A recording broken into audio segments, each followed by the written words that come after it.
Vítejte v pražské Skydive aréně, neboli v jediném sportovním větrném tunelu v České republice. To, na co se díváte, není žádné kouzlo, i když to tak na první pohled může vypadat. Lidé, kteří před vámi létají ve vzduchu, jsou nadnášeni nikoliv magií, ale silným větrem ze spoda. A ten jim umožňuje ležet nebo stát ve vzduchu, dělat kotrmelce a nebo další triky, které si jinak vychutnáte jen při volném pádu po skočení z letadla. Právě takový pocit větrný tunel simuluje. Nemusíte proto skákat z výšky několika kilometrů a za pár sekund otevřít padák. Namísto toho se prostě položíte na vítr a létáte.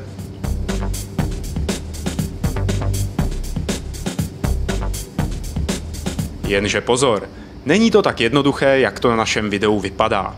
Rychlost větru je od 180 až po více jak 300 km v hodině a ovládá se na tomhle pultíku.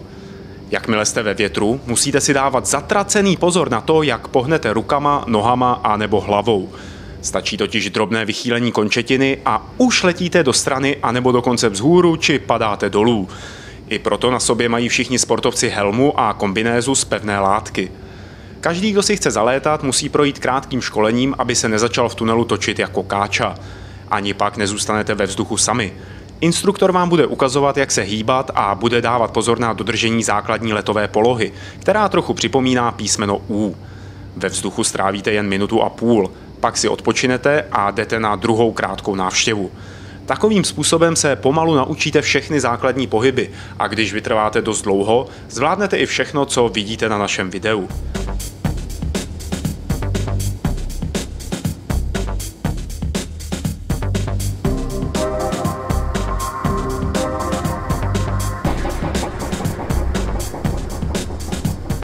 Létání ve větrném tunelu je sice novým fenoménem, ale už i v něm se podnikají soutěže a sportovní klání.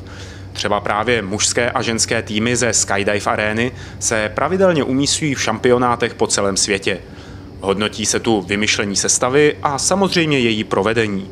Ve více lidech je totiž vítr mnohem záludnější.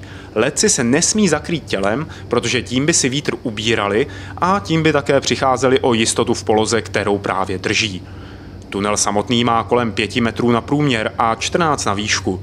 Je tedy docela malý, ale ve skutečnosti je pro něj postavená celá budova, skrz kterou vede vzduchotechnika od 4 větráků. Na to, abyste se dostali do vzduchu, zkrátka potřebujete pořádný kolos. Za ten pocit komiksového Supermana to ale stojí.